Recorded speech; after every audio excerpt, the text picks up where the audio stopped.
ఈ అవకాశం ఇచ్చిన సర్వోన్నతుడు ఘనమైన తండ్రికి మొదటగా లెక్కలేని నా స్తుతులు స్తోత్రాలు తెలియపరుస్తూ ఈ సమయంలో ఆరాధనకి చేరువచ్చిన నా సహోదరి సహోదరుని మీ అందరికీ ఆయా ప్రాంతంలో ఉండి లైవ్ ద్వారా వాక్యాన్ని ఎంతో శ్రద్ధగా వింటూ పరిచర్య కొరకు ప్రార్థిస్తూ చెప్పే ప్రతి వాక్యాన్ని ఫాలో అవుతూ మమ్మల్ని ప్రోత్సహిస్తూ ప్రార్థిస్తున్న ఆయా ప్రాంతంలో ఉన్న సహోదరి సహోదరులు మీ అందరికీ తాటిపూరలో ఉన్న క్రీస్తాంగం నుంచి హృదయపూర్వక వందనాలు తెలియజేస్తూ ప్రార్థన చేసుకుని విలువైన దేవుని సంగతులు దేవుడు మనకిచ్చిన సమయంలో మనం పరిశీలన చేద్దాం. ప్రార్థన. సర్వోన్నతుడు, సర్వశక్తిమంతుడు, సర్వ సృష్టికర్త, సర్వంతర్యామి, సర్వమును ఎరిగిన దేవుడుగా, పరిశుద్ధుడుగాను పవిత్రుడుగాను ఆత్మస్వరూపుడుగా మీరుండి మీ కుమారుడైన క్రీస్తు ద్వారా తండ్రి మీ సంకల్పమును, మీ ఉద్దేశమును, మీ ఆత్మీయ స్థితిని, ఉనికిని మేము తెలుసుకునే భాగ్యాలు మాకు దయచేశారు. మీరు ప్రేమించి మాకు ఇచ్చిన తండ్రి, మీ సంఘములో నిరంతరము మీ వాక్యాన్ని ధ్యానించి చదివి పరిశోధన చేసి లేఖనాలను అర్థం చేసుకునే తండ్రి, వాక్యానుసారంగా మేము నడవడానికి బ్రతకడానికి తగిన కృపను దయచేయండి. చేరువచ్చిన సంఘ బిడ్డలను మమ్మల్ని జ్ఞాపకం చేసుకోండి. వాక్యాన్ని వినిచుండగా వినగలిగిన చెవులు గ్రహించే హృదయాలు ప్రసాదించండి. మీ వాక్యాన్ని చెబుతున్న నన్ను కూడా ఆత్మీయంగా బలపరచండి తండ్రి. తగిన జ్ఞానం ఇచ్చి విలువైన సంగతులు నేర్చుకొని మా లోపల సరిదిద్దుకొని వాక్యానికి విధేయులమై మీకు లోబడి జీవించే భాగ్యం ప్రసాదించమని, రావలసిన వారిని ఇంకా ఉన్నారు నడిపించమని, ఆయా ప్రాంతాల్లో ఉండి లైవ్ ద్వారా మీ వాక్యాన్ని ఆలకిస్తున్నాం సహోదరి సహోదరులు మరి పేరు పేరు చెప్పిన జ్ఞాపకం చేసుకుంటారు.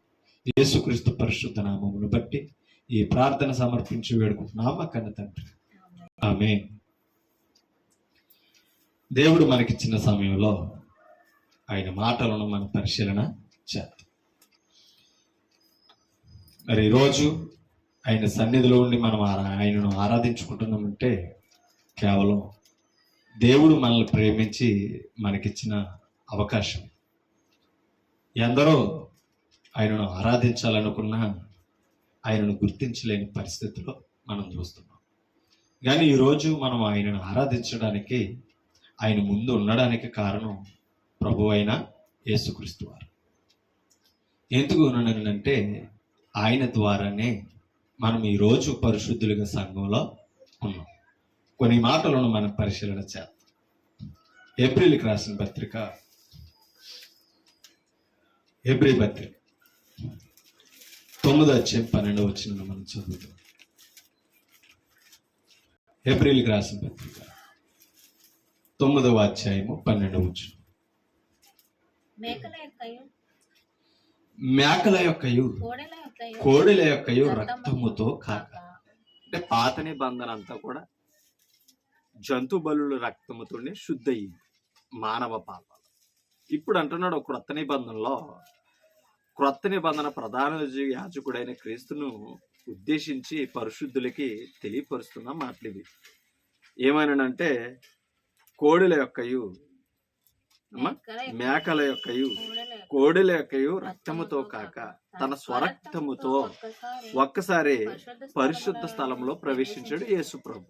ఓకేనా? అంటే ప్రతి ప్రధాన యాజకుడు అతి పరిశుద్ధ స్థలంలో ఎలా ప్రవేశించేవాడు? ఈ రక్తాలతో. ఏ రక్తాలతో? కోడెల రక్తముతో, మేకల రక్తముతో, ఎడ్ల రక్తముతో పరిశుద్ధ స్థలంలో, అతి పరిశుద్ధ స్థలంలోనికి ప్రధాన యాజకుడు ప్రవేశించేవాడు.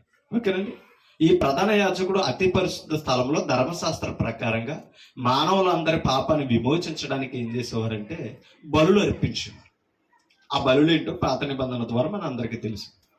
కానీ ఈయన ఎవరు అనంటే కుమారుడైన యేసుక్రీస్తు ప్రధాన యాజకుడు. మీకు అర్థమవుతుందా? ఈయన తర్వాత ప్రధాన యాజకుడు ఎవరూ లేరు క్రొత్త నిబంధనలో. మీకు అర్థమవుతుందా? యాజకుడు ముగింపు యాజకుడు ఎవరైనా ఉన్నారంటే యేసుక్రీస్తు. ఆయనను బట్టి మనం రాజులైన యాజక సమూహము అయ్యాం. మనము ఎవరు అంటే యాజకులమే, క్రొత్త నిబంధన యాజకులు. ఓకేనా?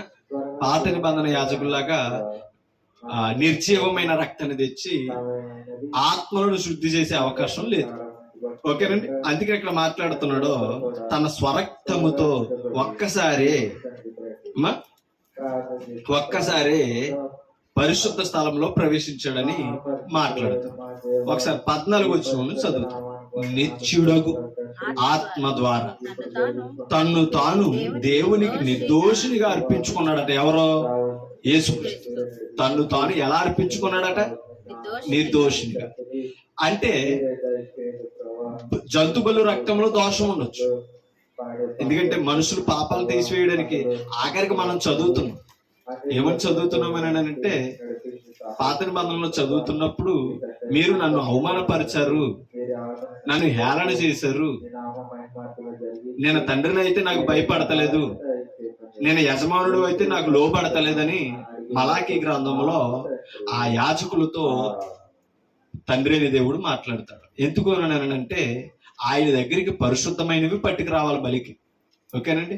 దోషం లేనివి, మచ్చలేనివి, ముడతలేనివి పట్టుకొచ్చి అర్పించాలి. కానీ వారు ఏం చేశారట? ఒకసారి మలాకీ గ్రంథంలోనికి మనం వెళతాం. మలాకీ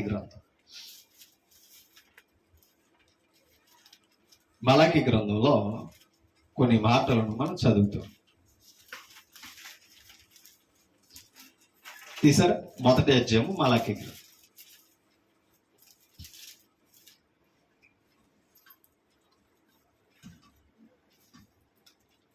7వ వచనాన్ని చదువుతాం. నా బలిపీఠము మీద అపవిత్రమైన భోజనమును అర్పించుచు. ఎవరో? ఇశ్రాయేలులు. ఓకేనా? ఇంకా చెప్పాలంటే ప్రధాన యాజకులు. నా బలిపీఠము మీద అపవిత్రమైన భోజనమును మీరు అర్పించుచు. ఏమి చేసి నిన్ను అపవిత్ర పరుతుమని మీరందరూ యెహోవా అని అంటున్నారట. మేము ఎప్పుడు అపవిత్ర కార్యాలు చేశామని. యెహోవా భోజనపు బల్లను నీచపరుచునందు చేతనే కదా. మీకు అర్థమవుతుందా? దేనిని నీచపరిచారట? ప్రభు భోజనపు బలను నీచిపరిచారట, అపవిత్రమైన దానితో. ఎలాగా? 8వ వచనం ఇప్పుడు చెప్తున్నాడు చూడండి. గ్రుడ్డి దానిని తీసుకొని బలిగా అర్పించిన ఎడల, అది మీకు అర్థమన్నా? అపవిత్రమైనవి నా బలిపీఠం మీద అర్పిస్తున్నారంటే అర్థం ఏంటి తెలుసా? నీచమైనవి అంటే అర్థం ఏంటి? కలంకమైనవి, పరిశుద్ధత లేనివి, జబ్బు కలిగినవి. మీకు అర్థమవుతుందా? దేవునికి ఇచ్చేది ఎలా ఉండకూడదు? లోపం ఉండకూడదు. గుడ్డిదానిని అర్పించారట. గుడ్డిదంటే జబ్బుదనే కదా అర్థం. కుంటిదంటే అర్థం ఏంటి? జబ్బుదనే కదా అర్థం. అలాంటివి దేవుని దగ్గరికి తెచ్చారంటే దేవుని మహిమను తగ్గించారట. అందుకని దేవుడు ప్రశ్నిస్తున్నాడు. 8వ వచనం. గుడ్డి దానిని తీసుకుని బలిగా అర్పించిన ఎడల అది దోషము కాదా? కుంటి దానినైనను రోగము గల దానినైనను అర్పించిన ఎడల అది దోషము కాదా? అట్టి వాటిని నీ అధికారికి నీవిచ్చిన ఎడల అతడు నీకు దయ చూపిన ఏం చేస్తాడట? అమ్మా, ఒక అధికారికి, ఒక గౌరవనీయులకి మనం మనకున్న స్థానంలోనైనా సరే ఎలాంటిది ఇవ్వాలట? గౌరవబద్ధంగా ఉండాలి. పదార్థమైన, వస్తువైనా, ఏదైనా. అవునా కాదు? అందుకని ఇతరులకు పెట్టేటప్పుడు మనం ఏం చేస్తాం? శుభ్రతను పాటిస్తాం ఎక్కువగా. దానిని బట్టి మనకి ఏమొస్తుంది? విలువ, గౌరవం అనేది వస్తుంది. అవునంటారు కదండి? ఇంకా చెప్పాలంటే ఆ ఇచ్చే దానిని బట్టి కూడా మన స్వభావాలు మనసులో కూడా కనపడతాయి. అవునంటారు కదంటారు? మరి అలాంటి దేవుడు అధికారికే అలా ఇచ్చినప్పుడు అతను నిన్ను దయ చూపించడం అని అన్నాడు కదా, కఠినంగా చర్య తీసుకుంటాడు అన్నాడు కదా. మరి దేవుడు ఎలా వదిలేస్తాడు? అధికారి కంటే గొప్పడు కదా, మనుషుడి కంటే గొప్పడు కదా. ఎవరు? దేవుడు. ఆ దేవునికి ఇచ్చినది ఎప్పుడు కూడా ఎలా ఉండకూడదంటే తెలుసా? లోపం ఉన్నదే ఉండకూడదు. ఇచ్చే దానిలోనూ లోపం ఉండకూడదు, ఇచ్చే వాళ్ళలో కూడా అది దేవుడి దగ్గర ఉండవలసింది. అలా ఇచ్చిన వాళ్ళు కయ్యను. మీకు అర్థమవుతుందా? పదార్థము ఎందుకు అర్పణ అంగీకరించలేదంటే దేవుడు ఇచ్చే మనుషులో లోపం ఉంది. అవునంటారు కదండి?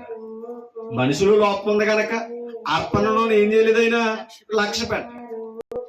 మరలా హేబెలులో మనం నేర్చుకోవచ్చు సంపూర్ణంగా. ఓకేనా?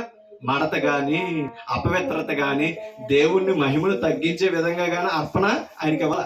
శ్రేష్టమైనది, క్రొవ్వినిది, మొదటిది, తొలుచూలు అని అన్నాడు కదా. అంటే దేవునికి ఇచ్చేటప్పుడు, దేవునికి సమర్పించేటప్పుడు అంత జాగ్రత్తను పాటించాలని మొదటి మానవులైన హేబేలు దగ్గరే మనం నేర్చుకున్నాం. ఎలా ఇవ్వకూడదో, ఎలా ఉండకూడదో కయ్యేని దగ్గరే మనం నేర్చుకున్నాం. అది ఎప్పుడు మనకు అర్థం కావాలి. కానీ ఇవన్నీ తెలిసినా సరే యాజకులు కూడా ఫెయిల్యూర్ అయిపోయారండి దేవుని దగ్గర. చూడండి, రోగము కుంటి దానినైనను రోగము గల దానినైనను అర్పించిన ఎడల అది దోషము కదా, అట్టి వాటిని నీ అధికారికి ఇచ్చిన ఎడల అతడు నీకు దయ చూపునా, నిన్ను అంగీకరించునా అని సైన్యములకు అధిపతియగు యెహోవా అడుగుచున్నాడు. దేవుడు మనకు కటాక్షము చూపునట్లు ఆయనను శాంతిపరచుడి. ఆయన కూడా కోపం వస్తుంది. ఎవరికే? దేవునికి కూడా కోపం వస్తుంది.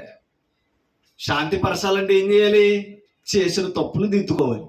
ఏవైతే దేవునికి వ్యతిరేకమైనది ఇచ్చావో అవన్నీ ఏం చేయాలి? ఇప్పుడు విడిచిపెట్టి దేవునికి విలువ గలదా ఇవ్వాలి. ఒకసారి 6వ వచనం చదువుతాం. కుమారుడు తన తండ్రిని, అవును కదా అమ్మా, కుమారుడు ఏం చేయాలి? అది ధర్మమా కాదా? తండ్రిని గణపరచును కదా, దాసుడు తన యజమానుని గణపరచును కదా. నా నామమును నిర్లక్ష్య పెట్టు యాజకులారా. ఎవరితో చెప్తున్నాడు ఈ మాట? ఇశ్రాయేలుల యాజకులతో, అతి పరిశుద్ధ స్థలములో దేవుని సన్నిధిలో ఉండే యాజకులతో చెప్తున్నాడట. ఏమని? యాజకులారా, నేను తండ్రినైతే నాకు రావలసిన ఘనత అంటే, మరి కుమారుడు ఏం చేస్తున్నాడు? తండ్రిని గణపరుస్తున్నాడు కదా. నేను తండ్రిని అయితే మీరు ఏమయ్యారు? నాకు కుమారులు అయితే నన్ను ఏం చేయాలి? మీరు భౌతికంగా మీ తండ్రిని కనపరుస్తున్నారు కదా. మరి నాకు రావాల్సిన ఘనత ఏది? నేను యజమానుడినైతే, చూడండి, నేను యజమానుడనైతే నాకు భయపడువారు ఎక్కడ ఉన్నారు? అవునే కదా?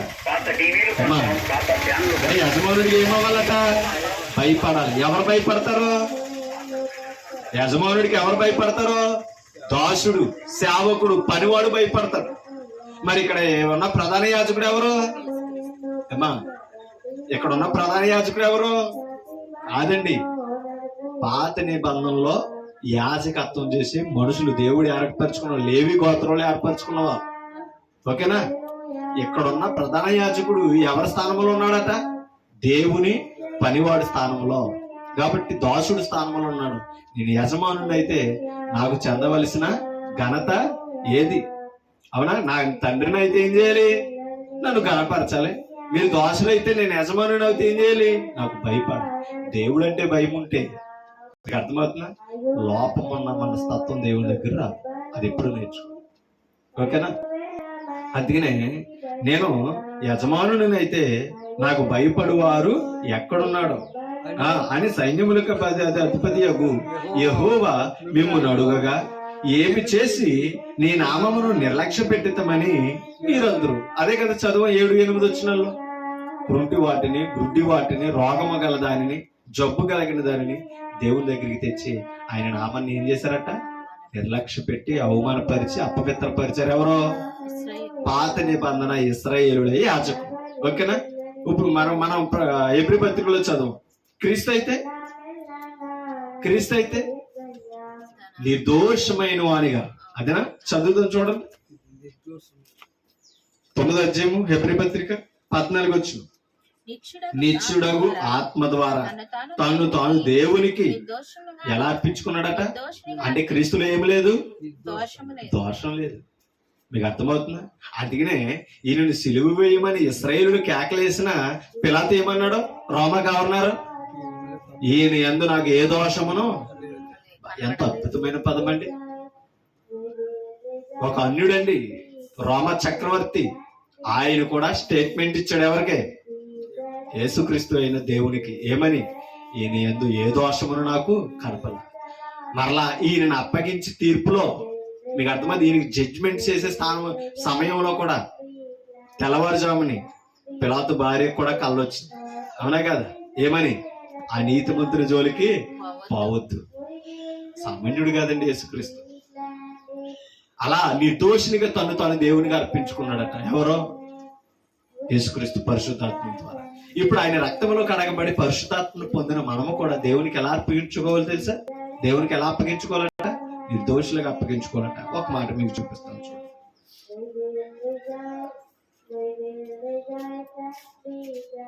ఒక మాట మీకు చూపిస్తాను.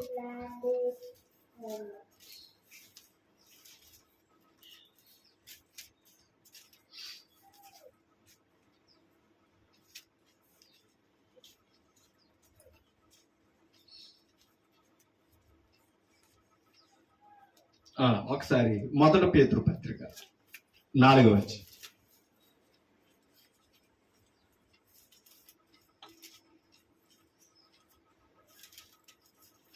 తీసారా? 1 పేతురు పత్రిక 4వ వచనం 17వ వచనం చదువు. తీర్పు దేవుని ఇంటి యొద్ద ఆరంభమగు కాలము వచ్చుచున్నది. పేతురు గారు పరిశుద్ధులతో చెప్తున్నారు. తీర్పు దేవుని ఇంటి యొద్ద ఆరంభమగు కాలము వచ్చుచున్నది, అది మన యొద్దనే ఆరంభమైతే. పాయింట్ అర్థమైందా? దేవుని ఇల్లేది సంఘం, అవునా కదా? అది పరిశుద్ధులైన మన దగ్గర నుంచే ప్రారంభమవుతాయి. ఏది తీర్పు, అవునా కదా? అది మన యొద్దనే ఆరంభమైతే దేవుని సువార్తకు అవిధేయులైన వారి గతి ఏమవును, అవునా కదా? అంటే వాక్యాన్ని ఎరిగి క్రీస్తు రక్తంలో కడగబడి సంఘములో ఉండి సత్యవాక్యాన్ని నేర్చుకుని మనమే రక్షింపబడుట దుర్లాభమైతే, తీర్పే మన దగ్గర ప్రారంభమైతే, అసలు వాక్యమే వద్దని త్రోసేసిన వారు, వాక్యంతోటే పని లేదని విసర్జించిన వారు మరి ఏమైపోతారని పేతురు గారు పరిశుద్ధుల్ని ప్రశ్నిస్తున్నారు. 18వ వచనం. మరియు నీతిమంతుడే రక్షింపబడుట దుర్లాభమైతే. నీతిమంతుడు ఎవరు అమ్మా? నీతిమంతుడు ఎవరు చెప్పండి? ఎవరు నీతిమంతుడు? క్రీస్తు రక్తంలో కడగబడి సంఘములో పరిశుద్ధుడిగా పిలువబడేవారు ఎవరు తెలుసా? నీతిమంతులు. పాప క్షమాపణ పొందిన వారు నీతిమంతులు. కానీ ఇక్కడ ప్రశ్న ఏమని వేస్తున్నాడు పేతురు గారు?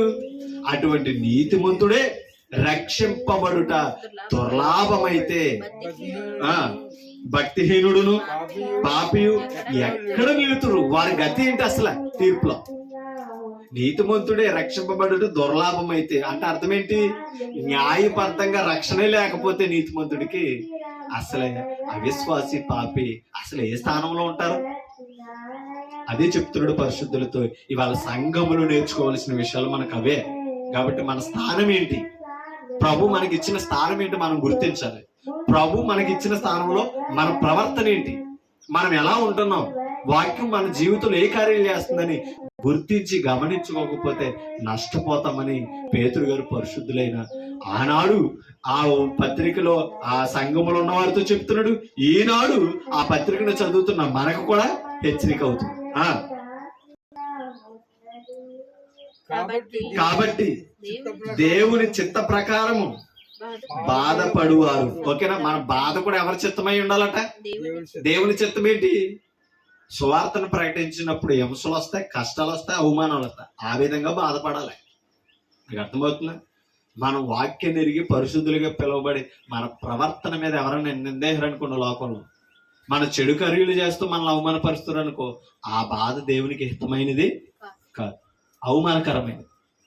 మన పరిశుద్ధత కొరకు, పరిశుద్ధుడు అయిన దేవుని చిత్తమ కొరకు, ఆయన సత్యవాక్యం కొరకు మనం నిందల పాలైన బాధపడినా అది దేవునికి అనుకూలమైనది. అందుకని అంటున్నాడు ఏమని? దేవుని చిత్త ప్రకారం బాధపడాలట. బాధపడేవారు సత్ప్రవర్తన కలిగిన వారై ఉండాలి. ప్రవర్తన మళ్ళీ ఫెయిల్యూర్ అవ్వకూడదు. మీకు అర్థమవుతుందా? మనం బాధపడడం దేవునికి ఇష్టమే, కానీ అది ఎలా ఉండాలంట? సత్ప్రవర్తన మీద ఆధారపడి ఉండాలంట. అర్థం ఏంటి? మన నడవడిక బాగోవాలి. మనం మంచి పని విషయంలో అవమానం పొందినా పర్లేదంట, కానీ చెడు విషయంలో అవమానాలు పొందితే తలదించుకునే పరిస్థితి వస్తే అది దేవుని ఉద్దేశానుసారమైనది కాదని పేతురు గారు పరిశుద్ధులైన మనందరినీ హెచ్చరిస్తున్నాడు.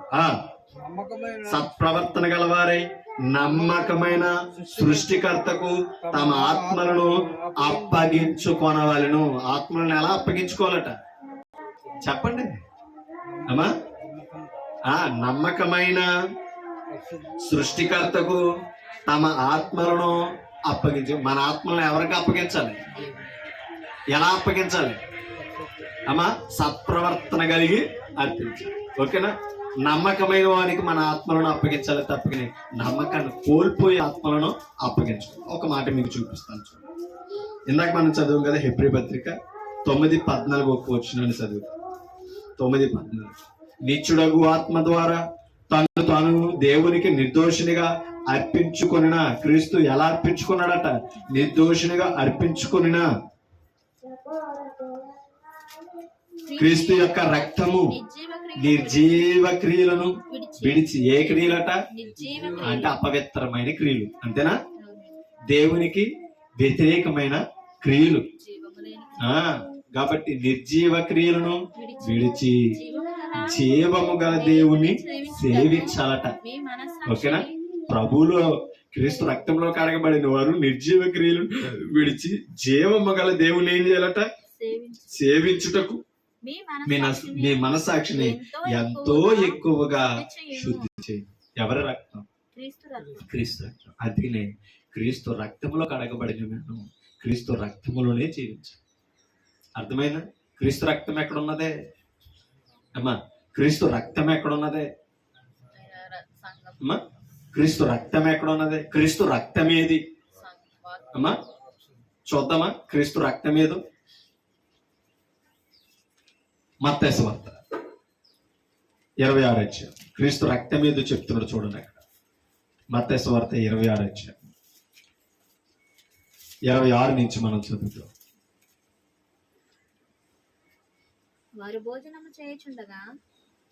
వారు భోజనము చేయుచుండగా యేసు ఒక రొట్టెను పట్టుకొని దాన్ని ఆశీర్వదించి విరిచి తన శిష్యులకిచ్చి, మీరు తీసుకొని తినుడి, ఇది నా శరీరమని చెప్పాడు.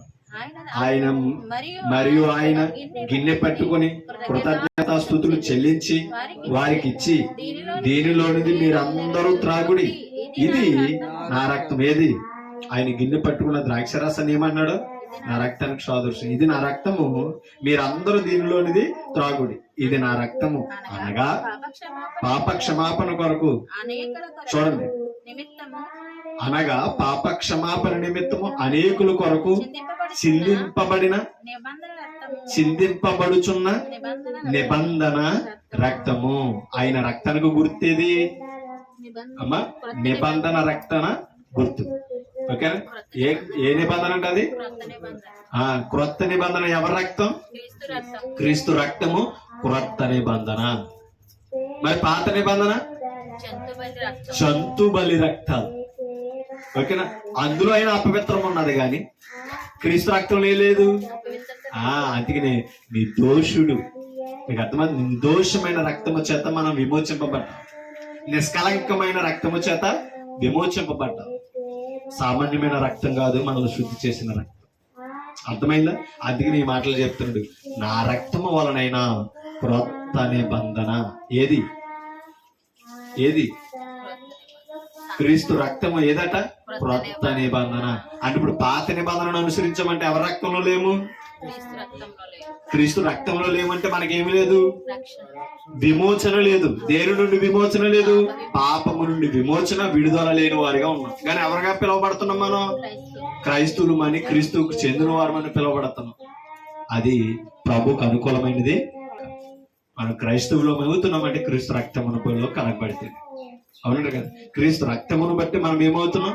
క్రైస్తవులుగా పిలువబడుతున్నాం, పరిశుద్ధులుగా పిలువబడుతున్నాం. అది ఎక్కడ ఉండాలని అంటే క్రొత్త నిబంధనలోనే ఉండాలి. పాత నిబంధనలో ఉంటే నువ్వు శుద్ధుడైన వాడు కాదు, నేను శుద్ధుడైన వాడిని కాదు. కాబట్టి క్రొత్త నిబంధన అనుసరించాలి. కొరింథీ పత్రిక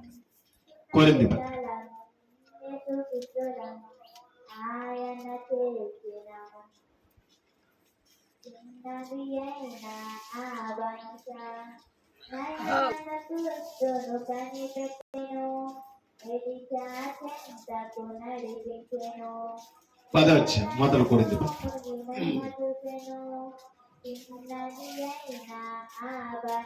తీసా 16 వచ్చిన మనము దీవించు ఆశీర్వచనపు పాత్రలోనిది త్రాగుట క్రీస్తు రక్తములో పాలు పుచ్చుకొనుటే కదా. మీకు అర్థమవుతుందా? మనము దీవించు ఆశీర్వచనపు పాత్ర. ఏది ఆ ఆశీర్వచనపు పాత్ర? ప్రభురాత్రి భోజనం.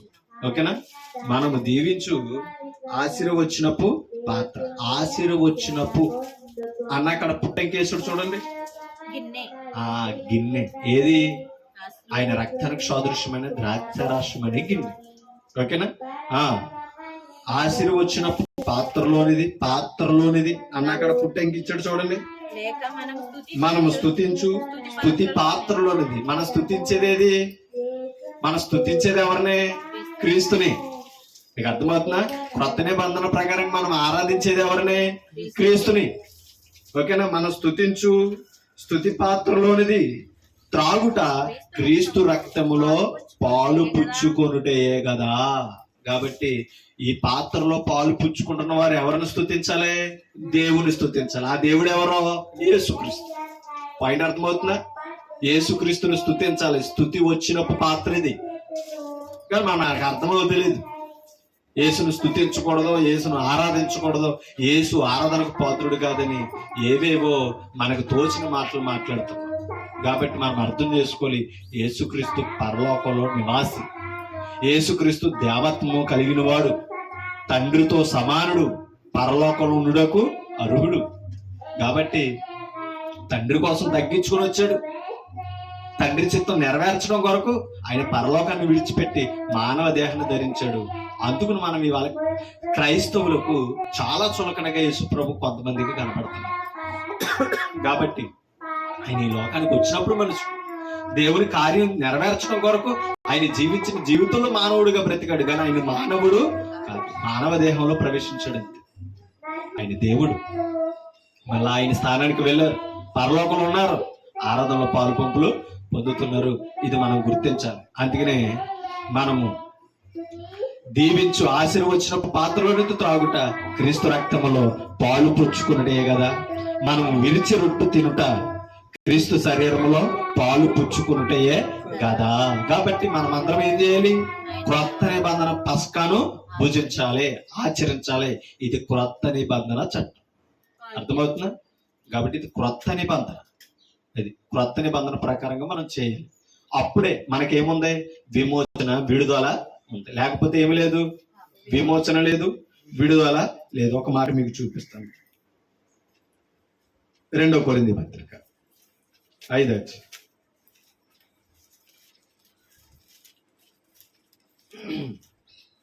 2 కొరింథీ పత్రిక 5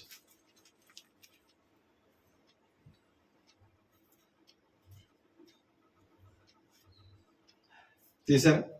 17 వచ్చిన కాగా ఎవడైనను అమ్మా కాగా ఎవడైనను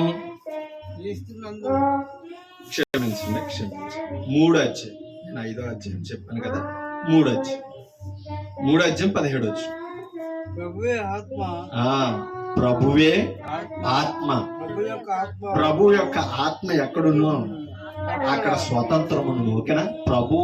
ప్రభువే ఏమై ఉన్నాడట? అది ఆయన ఎవరు కాదు, ప్రభు ఆత్మ, శరీరుడు కాదు. ఆలోచించండి, ఆయన మానవుడు కాదు, ఆయన ఎవరు? ఆత్మస్వరూపుడు. ఆలోచించండి, ఆయన ఆత్మస్వరూపుడు మనం గుర్తించాలి. ప్రభువే ఆత్మ. ప్రభు యొక్క ఆత్మ ఎక్కడుండునో అక్కడ స్వతంత్రము ఉండును. దేనికి స్వతంత్రము? దేనికి స్వతంత్రం అమ్మా? ఆత్మకు స్వతంత్రం. దేని నుండి స్వతంత్రం? పాపము నుండి. మనం ఏమయ్యాం? పాపానికి బానిసమయ్యాం, పాపానికి పాపమని కారి కింద ఉన్నాం మనం. ఇశ్రాయేలీయులేమో ఐగుప్తులో ఫరో చేతి కింద బానిసలుగా ఉన్నారు, వెట్టి పనులు చేస్తూ నలుగుతున్నారు. ఇప్పుడు మనం అపవాది కింద నలుగుతూ మనం ఏం చేస్తున్నాం తెలుసా? పాపం చేసి పాపం అనే కారి కింద ఉండిపోతుంటే యేసు ప్రభు మన కొరకు విమోచనిచ్చి స్వతంత్రతనిచ్చాడు. కాబట్టి ప్రభు ఆత్మ ఎవరి దగ్గర ఉంటుంది అక్కడ ఏమున్నదో తెలుసా? స్వతంత్రత ఉన్నది. దేని నుండి స్వతంత్రత? పాపము నుండి స్వతంత్రత. కాబట్టి మనం పరిశుద్ధులమయ్యాం. మనం ఎప్పుడైతే స్వతంత్రత పొందామో మనం దేనికి దోషం అవ్వాలో తెలుసా? కొరింథీ పత్రిక, ఒకసారి రోమా పత్రిక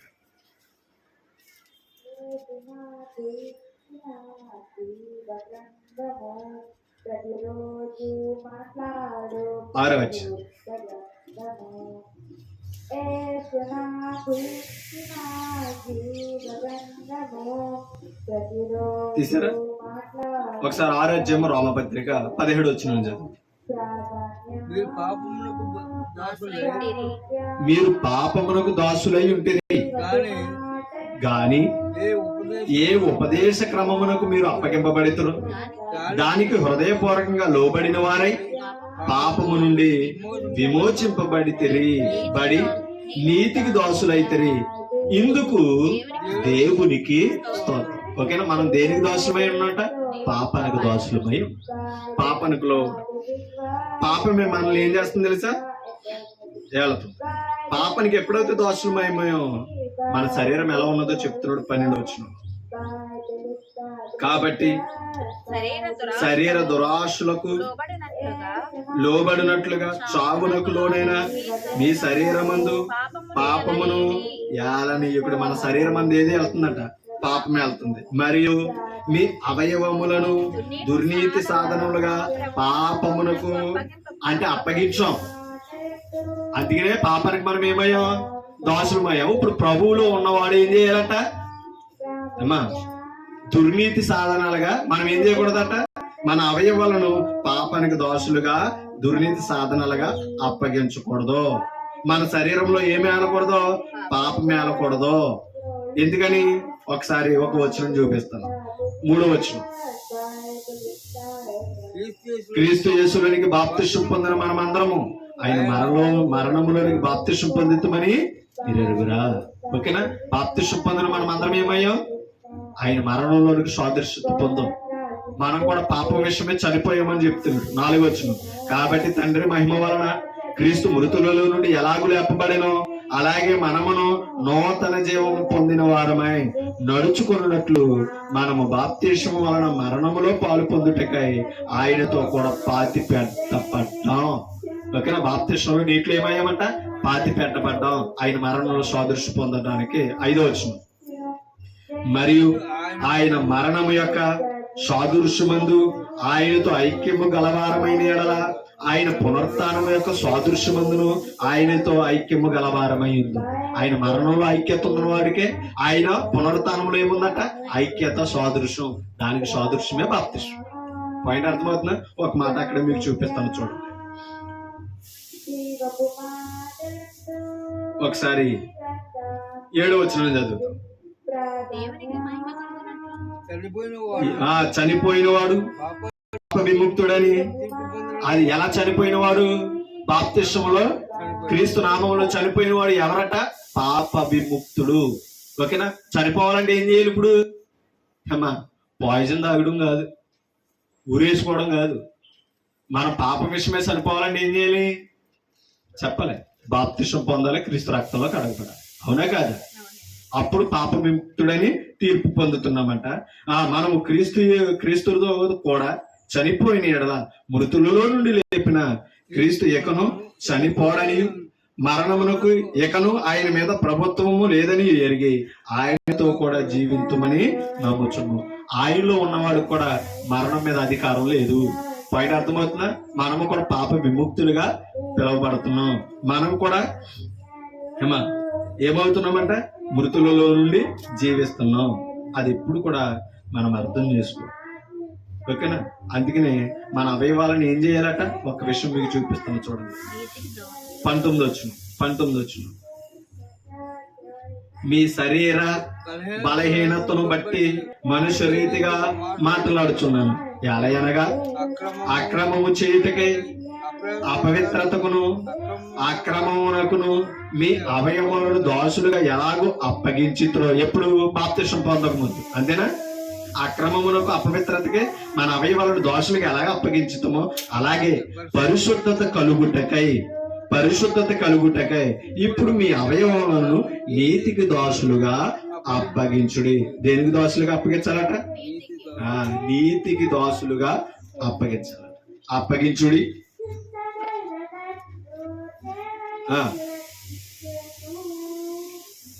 చూడండి ఒకసారి 22 అయినను ఇప్పుడు పాపము నుండి విమోచింపబడి దేవునికి దోషులైనందున నీతికి దోషుడైన వాడు ఎవరికి దోషులు అవుతున్నారట?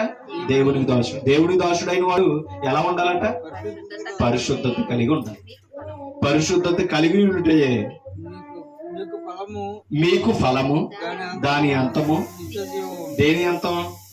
ఫలం దేని అంతం? పరిశుద్ధత అంతం ఏంటంట? చూడండి, మరలా చదువుదామొచ్చును. అయినను ఇప్పుడు పాపము నుండి విమోచింపబడి దేవునికి దోషులైనందున పరిశుద్ధత కలిగుంటాయే మీకు ఫలం. అయితే విమోచింపబడిన మనం ఎలా ఉండాలంటే క్రీస్తులో పరిశుద్ధులుగా ఉండాలి. పరిశుద్ధులుగా ఉండటమే మనం ఏం చేస్తాం? ఫలించటం. దాని అంతము నిత్య జీవం. కాబట్టి ఎప్పటికీ మనం ఎలా ఉండాలి? పరిశుద్ధులుగానే ఉండాలి. అపవిత్రత కలిగి ఉండకూడదు.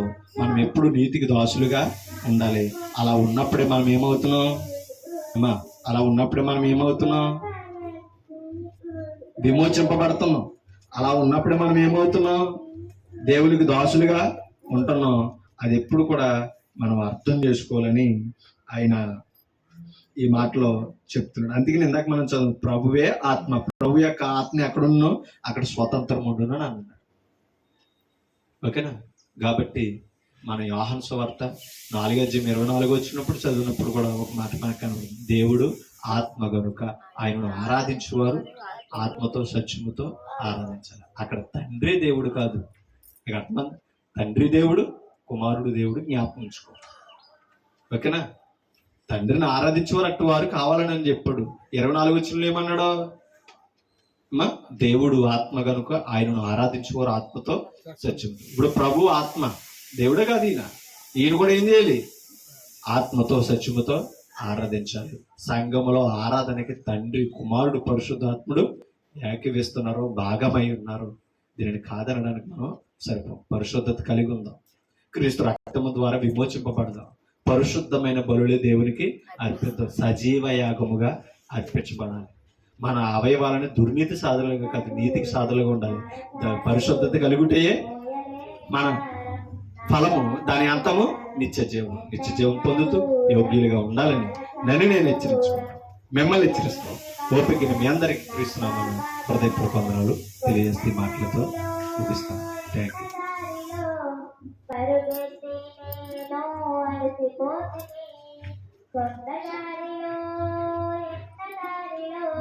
ఆరాధన